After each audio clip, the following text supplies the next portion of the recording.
നമസ്കാരം പ്രിയ സുഹൃത്തുക്കളെ, ഏവർക്കും അക്ഷയ കേരളത്തിലേക്ക് ഒരിക്കൽ കൂടി ഹൃദയം നിറഞ്ഞ സ്വാഗതം. കേരളത്തിലെ ലക്ഷക്കണക്കിന് കുടുംബങ്ങളെ നേരിട്ട് ബാധിക്കുന്ന ഏറ്റവും പുതിയ സർക്കാർ അറിയിപ്പുകളാണ് ഇന്നത്തെ വീഡിയോയിൽ വിശദമായി പങ്കുവയ്ക്കുന്നത്.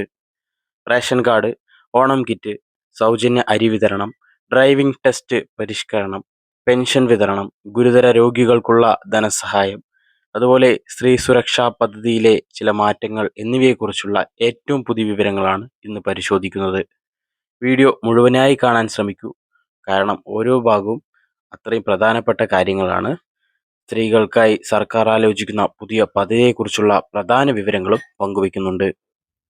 ഒന്നാമത്തെ പ്രധാന വാർത്ത, സംസ്ഥാനത്തെ നിരവധി കുടുംബങ്ങൾ ഏറെ നാളായി കാത്തിരിക്കുന്ന ഒരു സുപ്രധാന തീരുമാനമാണ് സർക്കാർ എടുത്തിരിക്കുന്നത്. 7324 പുതിയ മുൻഗണനാ റേഷൻ കാർഡുകാർക്ക് അംഗീകാരം നൽകിയിട്ടുണ്ട്.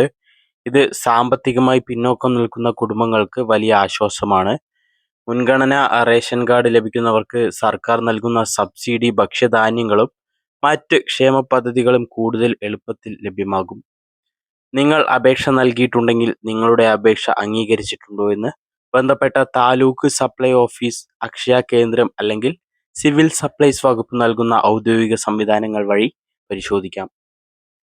റേഷൻ കാർഡിലെ അംഗങ്ങൾ പേര്, വിലാസം, ആധാർ വിവരങ്ങൾ എന്നിവ ശരിയാണോ എന്ന് പരിശോധിക്കുന്നതും വളരെ പ്രധാനമാണ്. തെറ്റായ വിവരങ്ങൾ ഉണ്ടെങ്കിൽ ഭാവിയിൽ ആനുകൂല്യങ്ങൾ ലഭിക്കുന്നതിൽ ബുദ്ധിമുട്ടുകൾ ഉണ്ടാവാൻ സാധ്യതയുണ്ട്. ഇനി ഓണം അടുത്തെത്തുന്ന സാഹചര്യത്തിൽ സംസ്ഥാന സർക്കാർ ഭക്ഷ്യവിതരണവുമായി ബന്ധപ്പെട്ട ഒരുക്കങ്ങൾ വേഗത്തിലാക്കിയിരിക്കുകയാണ്. ഓഗസ്റ്റ് 10 മുതൽ ഓണം സ്പെഷ്യൽ കിറ്റുകളുടെ വിതരണം ആരംഭിക്കാനാണ് ലക്ഷ്യമിടുന്നത്. അതുപോലെ സാധാരണ പോലെ വിവിധ ഭക്ഷ്യവസ്തുക്കൾ ഉൾപ്പെടുന്ന കിറ്റുകളായിരിക്കും വിതരണം ചെയ്യുക. അന്തിമ പട്ടികയും വിതരണ തീയതിയും സർക്കാർ പിന്നീട് ഔദ്യോഗികമായി പ്രഖ്യാപിക്കും. ഇതിനൊപ്പം അർഹരായ റേഷൻ കാർഡ് ഉടമകൾക്ക് പ്രത്യേക അരി വിതരണവും നടക്കും. ഓരോ റേഷൻ കടയിലും വിതരണം വ്യത്യസ്ത ദിവസങ്ങളിലായിരിക്കും. അതിനാൽ നിങ്ങളുടെ റേഷൻ കടയിൽ നിന്ന് ലഭിക്കുന്ന അറിയിപ്പുകൾ ശ്രദ്ധിക്കുക. മണ്ണെണ്ണ വിതരണം, പൊതു വിതരണ സംവിധാനത്തിലൂടെ വിതരണം ചെയ്യുന്നതിനായി 4068 കിലോ ലിറ്റർ മണ്ണെണ്ണ സംസ്ഥാനത്തിന് അനുവദിച്ചിട്ടുണ്ട്. ഓഗസ്റ്റ് 3 മുതൽ വിതരണം ആരംഭിക്കുമെന്നാണ് അറിയിച്ചിരിക്കുന്നത്. ഇപ്പോഴും മണ്ണെണ്ണ ഉപയോഗിക്കുന്ന നിരവധി കുടുംബങ്ങൾക്ക് ഇത് ആശ്വാസകരമായ വാർത്തയാണ്. വിതരണ തീയതി, അളവ്, ലഭ്യത എന്നിവയെ സംബന്ധിച്ച് കൂടുതൽ വിവരങ്ങൾ അതത് റേഷൻ കടകളിൽ നിന്ന് അറിയാൻ കഴിയും. ഇനി ഡ്രൈവിംഗ് ലൈസൻസ് ലഭിക്കാൻ മാസങ്ങളോളം കാത്തിരിക്കേണ്ട സാഹചര്യം കുറയ്ക്കാൻ പുതിയ മാർഗനിർദ്ദേശങ്ങൾ നിലവിൽ വന്നിരിക്കുകയാണ്. ഇനി എല്ലാ RTO ഓഫീസുകളിലും ആഴ്ചയിൽ 5 പ്രവൃത്തി ദിവസങ്ങൾ ഡ്രൈവിംഗ് ടെസ്റ്റ് നടത്തണം. ഒരു ദിവസം അനുവദിക്കുന്ന ടെസ്റ്റ് സ്ലോട്ടുകളുടെ എണ്ണം 50ആയി വർദ്ധിപ്പിച്ചിട്ടുണ്ട്. ഇത് അപേക്ഷകരുടെ കാത്തിരിപ്പ് സമയം കുറയ്ക്കാൻ സഹായിക്കുമെന്നാണ് പ്രതീക്ഷ.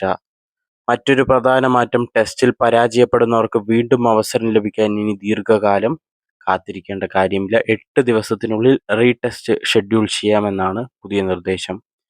ലൈസൻസിനായി തയ്യാറെടുക്കുന്നവർ ട്രാഫിക് നിയമങ്ങൾ നന്നായി പഠിക്കുകയും ടെസ്റ്റിന് മുൻപ് പരിശീലനം നടത്തുകയും ചെയ്യുന്നത് വിജയസാധ്യത വർദ്ധിപ്പിക്കും.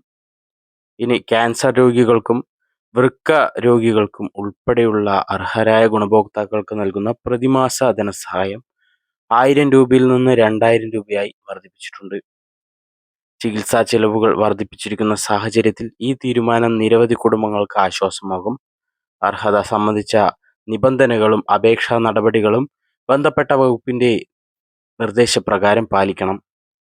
ഇനി ജൂലൈ മാസത്തെ സാമൂഹ്യ സുരക്ഷാ പെൻഷൻ വിതരണം ജൂലൈ 24 മുതൽ ആരംഭിച്ചിട്ടുണ്ട്. ബാങ്ക് അക്കൗണ്ടുകളിലൂടെയും മറ്റ് അംഗീകൃത വിതരണ സംവിധാനങ്ങളിലൂടെയും ഗുണഭോക്താക്കൾക്ക് തുക ലഭിച്ചുകൊണ്ടിരിക്കുകയാണ്. ഓണത്തിന് മുൻപായി കൂടുതൽ സാമ്പത്തിക സഹായം നൽകുന്നതിനായി ബന്ധപ്പെട്ട ചർച്ചകളും നടക്കുന്നുണ്ട്. ചില ഗുണഭോക്താക്കൾക്ക് 4000 വരെ ലഭിക്കുമെന്ന പ്രതീക്ഷ സാമൂഹ്യ മാധ്യമങ്ങളിൽ വ്യാപകമായി പ്രചരിക്കുന്നുണ്ട്. എന്നാൽ ഇതുമായി ബന്ധപ്പെട്ട അന്തിമ സർക്കാർ ഉത്തരവ് പുറത്തു വന്നിട്ടില്ല. അതുകൊണ്ട് ഔദ്യോഗിക പ്രഖ്യാപനം വരുന്നതുവരെ അഭ്യൂഹങ്ങൾ വിശ്വസിക്കാതിരിക്കുക. നിങ്ങളുടെ ബാങ്ക് അക്കൗണ്ട് സജീവമാണോ, ആധാർ ലിങ്ക് ചെയ്തിട്ടുണ്ടോ, ബാങ്ക് വിവരങ്ങൾ ശരിയാണോ എന്നിവ ഉറപ്പാക്കുന്നതും നല്ലതാണ്. ഇനി സ്ത്രീകൾക്കും ട്രാൻസ്ജെൻഡർ വിഭാഗത്തിനുമായി നടപ്പിലാക്കിയിരുന്ന സ്ത്രീ സുരക്ഷാ പെൻഷൻ പദ്ധതി നിലവിലെ രൂപത്തിൽ തുടരില്ലെന്ന് സർക്കാർ വ്യക്തമാക്കിയിരിക്കുകയാണ്. മുൻപ് അർഹരായവർക്ക് പ്രതിമാസം 1000 രൂപ ലഭിച്ചിരുന്ന പദ്ധതിക്ക് പകരം കൂടുതൽ സമഗ്രമായ ഒരു ക്ഷേമ പദ്ധതി കൊണ്ടുവരാനാണ് സർക്കാർ ആലോചിക്കുന്നത്. സർക്കാരിന്റെ വിശദീകരണം അനുസരിച്ച് പഴയ പദ്ധതി പരിമിതമായ ഗുണഭോക്താക്കളിലേക്കാണ് എത്തിച്ചേർന്നത്. അതിനാൽ കൂടുതൽ ആളുകൾക്ക് പ്രയോജനം ചെയ്യുന്ന രീതിയിലുള്ള പുതിയ പദ്ധതി തയ്യാറാക്കുകയാണ് ലക്ഷ്യം. ലഭ്യമായ സൂചനകൾ പ്രകാരം പുതിയ പദ്ധതിയിൽ തൊഴിൽ പദ്ധതി, അതുപോലെ തൊഴിൽ പരിശീലനം, ആരോഗ്യ സംരക്ഷണം, സാമൂഹ്യ സുരക്ഷ എന്നിവ ഉൾപ്പെടാൻ സാധ്യതയുണ്ട്. എന്നാൽ പദ്ധതിയുടെ അന്തിമ രൂപവും അർഹതാ മാനദണ്ഡങ്ങളും ഇതുവരെ ഔദ്യോഗികമായി പ്രഖ്യാപിച്ചിട്ടില്ല. നിലവിലെ ഗുണഭോക്താക്കൾ ആശങ്കപ്പെടേണ്ടതില്ല. Bank account, mobile number, Aadhaar വിവരങ്ങൾ എന്നിവ പുതുക്കി സൂക്ഷിക്കുകയും സർക്കാർ പുറത്തിറക്കുന്ന ഔദ്യോഗിക അറിയിപ്പുകൾ മാത്രം വിശ്വസിക്കുകയും ചെയ്യുക. മുൻഗണനാ റേഷൻ കാർഡ് ലഭിക്കുന്നവർക്ക് ഭക്ഷ്യധാന്യ വിതരണം മാത്രമല്ല, ഭാവിയിൽ സർക്കാർ പ്രഖ്യാപിക്കുന്ന വിവിധ ക്ഷേമ പദ്ധതികളിലും മുൻഗണന ലഭിക്കാനുള്ള സാധ്യതയുണ്ട്. അതിനാൽ അപേക്ഷ നൽകിയിട്ടുള്ളവർ സ്വന്തം അപേക്ഷയുടെ നിലവിലെ സ്ഥിതി പരിശോധിക്കുന്നത് നല്ലതാണ്. റേഷൻ കാർഡിൽ അംഗങ്ങളുടെ പേര്, ജനന തീയതി, വിലാസം, ആധാർ നമ്പർ തുടങ്ങിയ വിവരങ്ങൾ കൃത്യമാണോ എന്നും ഉറപ്പാക്കുക. വിവരങ്ങളിൽ പിശകുണ്ടെങ്കിൽ പിന്നീട് ആനുകൂല്യം ലഭിക്കുന്നതിൽ തടസ്സം നേരിടാൻ സാധ്യതയുണ്ട്. ഇതുവരെ അപേക്ഷ സമർപ്പിക്കാത്ത അർഹരായ കുടുംബങ്ങൾ ഭാവിയിൽ സർക്കാർ പുതിയ അപേക്ഷകൾ ക്ഷണിക്കുമ്പോൾ ആവശ്യമായ രേഖകൾ മുൻകൂട്ടി തയ്യാറാക്കി വയ്ക്കുന്നത് നല്ലതാണ്. അതുപോലെ ഓണത്തോടനുബന്ധിച്ച് റേഷൻ കടകളിൽ തിരക്ക് അനുഭവപ്പെടാൻ സാധ്യതയുള്ളതിനാൽ അവസാന ദിവസത്തേക്ക് കാത്തിരിക്കാതെ നിങ്ങളുടെ റേഷൻ കടയിൽ അറിയിക്കുന്ന തീയതിയിൽ തന്നെ കിറ്റ് കൈപ്പറ്റാൻ ശ്രമിക്കുക. അതുപോലെ തന്നെ വിതരണവുമായി ബന്ധപ്പെട്ട അന്തിമ മാർഗനിർദ്ദേശങ്ങൾ, അതായത് ലിസ്റ്റ് കാര്യങ്ങൾ, സ്ഥിരീകരിക്കാത്ത സോഷ്യൽ മീഡിയ പ്രചരണങ്ങളിൽ ലിസ്റ്റുകളെക്കുറിച്ച് വിശ്വസിക്കാതിരിക്കുക. ഡ്രൈവിംഗ് പരിഷ്കരണങ്ങളുടെ പ്രധാന ലക്ഷ്യം അപേക്ഷകരുടെ കാത്തിരിപ്പ് സമയം കുറയ്ക്കാനും സേവനങ്ങൾ കൂടുതൽ കാര്യക്ഷമമാക്കാനും എന്നതാണ്. ലൈസൻസിനായി അപേക്ഷിച്ചവർ ടെസ്റ്റിന് മുൻപ് വാഹനത്തിന്റെ അടിസ്ഥാന നിയന്ത്രണങ്ങൾ, ട്രാഫിക് നിയമങ്ങൾ, റോഡ് സൈനുകൾ എന്നിവ നന്നായി പഠിക്കുന്നത് വിജയസാധ്യത വർദ്ധിപ്പിക്കും. റീടെസ്റ്റിൽ വേഗത്തിൽ ലഭിക്കുന്നതിനാൽ പരാജയപ്പെട്ടാലും നിരാശപ്പെടേണ്ട. വീണ്ടും തയ്യാറെടുത്ത് പങ്കെടുക്കാൻ അപേക്ഷകർക്ക് കൂടുതൽ അവസരം ലഭിക്കും. പെൻഷൻ തുക ലഭിക്കാത്തവർ ആദ്യം ബാങ്ക് അക്കൗണ്ടിലെ നില പരിശോധിക്കുക. അക്കൗണ്ട് സജീവമാണോ, ആധാർ ബാങ്കുമായി ബന്ധിപ്പിച്ചിട്ടുണ്ടോ, ബാങ്ക് വിവരങ്ങളിൽ മാറ്റമുണ്ടോ തുടങ്ങിയ കാര്യങ്ങൾ ഉറപ്പാക്കണം. ഓണത്തിന് മുൻപ് കൂടുതൽ തുക ലഭിക്കുമെന്ന രീതിയിൽ നിരവധി സന്ദേശങ്ങൾ സാമൂഹ്യ മാധ്യമങ്ങളിൽ പ്രചരിക്കുന്നുണ്ട്. എന്നാൽ ഔദ്യോഗികമായി ഇതിനെക്കുറിച്ചുള്ളൊരു വാർത്ത വന്നിട്ടില്ല. ചിലപ്പോൾ പക്ഷേ കഴിഞ്ഞ മുൻ വർഷങ്ങളിൽ രണ്ട് ഗഡു ഒരുമിച്ച് വിതരണം ചെയ്ത അവസ്ഥയുണ്ടായിട്ടുണ്ട്.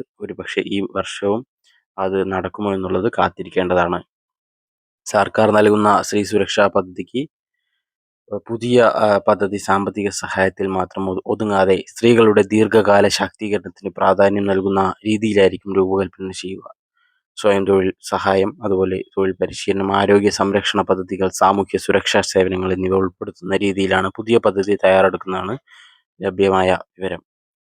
അപ്പോൾ ഇന്നത്തെ വീഡിയോയിൽ പറഞ്ഞ എല്ലാ വിവരങ്ങളും നിലവിൽ ലഭ്യമായ ഔദ്യോഗിക അറിയിപ്പുകളും സർക്കാർ വിശദീകരണങ്ങളുടെയും അടിസ്ഥാനത്തിലാണ് തയ്യാറാക്കിയിരിക്കുന്നത്.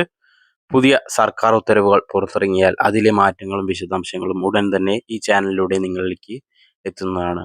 അതുകൊണ്ട് ഇത്തരത്തിലുള്ള സർക്കാർ പദ്ധതികൾ, റേഷൻ, പെൻഷൻ, PM കിസാൻ ക്ഷേമ പദ്ധതികൾ, ഏറ്റവും പുതിയ സർക്കാർ അറിയിപ്പുകൾ എന്നിവ കൃത്യസമയത്ത് അറിയാൻ അക്ഷയ കേരളം ചാനൽ സബ്സ്ക്രൈബ് ചെയ്യുക. വീഡിയോ ഉപകാരപ്രദമാണെന്ന് തോന്നിയാൽ ലൈക്ക് ചെയ്യാനും ഷെയർ ചെയ്യാനും നിങ്ങളുടെ കുടുംബാംഗങ്ങൾക്ക്, സുഹൃത്തുക്കൾക്കെല്ലാം ഷെയർ ചെയ്യാനും അഭിപ്രായം കമൻറ്റ് ചെയ്യാനും ഹൈപ്പ് ചെയ്ത് ഞങ്ങളെ സപ്പോർട്ട് ചെയ്യാനും മറക്കരുത്. വീണ്ടും ഒരു വീഡിയോയിൽ കാണാം. അതുവരേക്കും നന്ദി, നമസ്കാരം.